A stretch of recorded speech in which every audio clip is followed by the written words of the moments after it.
गुज़िश्ता lecture में हम uric acid पर बात कर रहे थे कि हमने ये बताया था आपको कि यूरिक एसिड एक्चुअली होता क्या है, मेनली बॉडी में प्रोडक्शन होती है और वजह भी बता दी। अब इसमें 2000 दूसरे मुल्कों का तो मैंने आपको बताया था, लेकिन पाकिस्तान में 2007 में एक सर्वे किया गया था। उसके मुताबिक 39% पाकिस्तानी एडल्ट पॉपुलेशन में पाया जाता है। उसमें भी अक्सरियत 49.3 मर्दों में और 27.8 औरतों में, यानी कि मर्दों में इसका पाया जाना ज़्यादा है। इसके अलावा मेन जो वजूहात हमने ज़िक्र की थी, जो आमतौर से तस्वुर है खाने की वजह से नहीं, बल्कि एक ऑटो इम्यून यूँ कह लो कि इडियोपैथिक हम कहते हैं कि अब तक वजह मालूम नहीं है, प्राइमरी हाइपरयूरेसीमिया या गाउट क्यों होता है। दूसरी वजह इसकी ये है कि बॉडी में प्रोडक्शन आपकी ज़्यादा हो जाए। किस तरह होती है प्रोडक्शन ज़्यादा कि हम ऐसे खाने खा लेते हैं जिनमें प्यूरिन एक प्रोटीन का कंपोनेंट जुज़ है। अगर प्यूरिन की मकदार ज़्यादा हो तो प्यूरिन के मेटाबॉलिज्म के अंदर एक स्टेज ऐसी आती है कि ज़ैंथीन ऑक्सीडेज एक एंजाइम है, वहाँ पे इसका प्रॉब्लम होता है ब्रेकडाउन में, तो वो यूरिक एसिड बन जाता है। अच्छा, ये यूरिक एसिड चूँकि बॉडी में बनता है तो ये तमाम हमारे गुर्दों से गुज़रता है और 100% गुर्दों से दोबारा रीअब्ज़ॉर्ब हो जाता है बॉडी में, लेकिन 75% खारिज भी हो जाता है।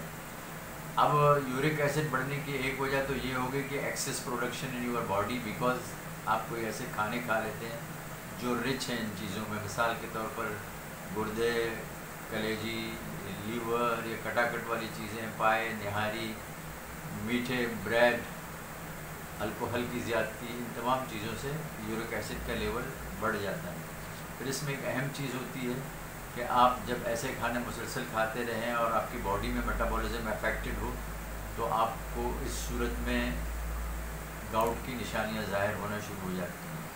यहाँ पे एक बात मैं क्लियर कर लूँ कि ज़रूरी नहीं है आपका यूरिक एसिड बढ़ा हुआ है तो आपको एक्यूट अटैक हो, यानी कि शदीद दर्द हो। आमतौर से ये गाउट जो है पैर के बड़े अंगूठे में होता है, दूसरे जॉइंट भी अफेक्टेड होते हैं, लेकिन मेनली ये अंगूठे के अंदर इसकी अलामत ज़ाहिर होना शुरू हो जाती हैं। और वो अलामत इस तरह हैं कि वो शदीद दर्द होता है मरीज़ को, अक्सर सुबह के औकात में स्वेलिंग हो जाती है, रेडनेस हो जाती है। अच्छा, फिर इसकी डायग्नोसिस के लिए ब्लड रिपोर्ट इतनी रिलायबल नहीं है। उसका कंफर्मेटरी डायग्नोसिस जॉइंट के अंदर से वो फ्लूइड जो है, ये मादा, उसको एस्पिरेट करके माइक्रोस्कोप के नीचे देखते हैं, जो क्रिस्टल करेक्टरिस्टिक फॉर्मेशन होती है, वो क्रिस्टल जब नज़र आ जाए तो हम कह सकते हैं कि ये एक्यूट गाउट का अटैक है। उसके लिए बाज़ दफ़ा ये होता है कि हमारा यूरिक एसिड लेवल इतना हाई नहीं है, लेकिन हमको एक्यूट गाउट की अलामत ज़ाहिर होना शुरू हो गई हैं, एंड वाइस वर्सा। लेवल बढ़ा हुआ भी होता है यूरिक एसिड का, लेकिन आपको एक्यूट सिम्टम्स प्रेजेंट नहीं करते हैं आप। अब ये एक दफ़ा तशख़ीस हो जाए कि आपका गाउट है, आपको हाइपर यूरेसीमिया है, तो पहले तो आपका वज़न बढ़ा हुआ है तो आप कोशिश करें आपका वज़न कम हो, और ग़िज़ाएँ ऐसी खाएँ जिनमें प्यूरिन रिच ज़्यादा ना हो। मिसाल के तौर पर सब्ज़ियाँ, फल, ज़्यादा इस तरह की चीज़ें इस्तेमाल करें। मीठे मशरूबात या मीठे ब्रेड वगैरह या अल्कोहल कंजम्पशन है तो उसको आप स्टॉप कर दें। इन चीज़ों से भी आपका यूरिक एसिड लेवल ड्रॉप हो जाता है। फिर कुछ अद्वियात होती हैं जो दी जाती हैं यूरिक एसिड लेवल को कम करने के लिए, जो ये काम करती हैं, जो एंजाइम लेवल, जहाँ पे ये एंजाइम का ब्रेकडाउन, हमारा ज़ैंथीन ऑक्सीडेज का प्रॉब्लम होता है, ये दवा जाके वहाँ पे ये काम करती है और हमारी बॉडी से ज़्यादा मकदार में यूरिक एसिड एक्सक्रीट हो जाता है। तो इसमें टेक होम मैसेज यही है कि आप लाइफस्टाइल चेंज करें, ऐसे खानों से कोशिश करें, इज्तनाब करें जिनसे आपका यूरिक एसिड लेवल बढ़ता हो। आपका वज़न बढ़ा हुआ है तो आप अपना वज़न कम कीजिएगा और दवाएं रेगुलर ले लीजिएगा।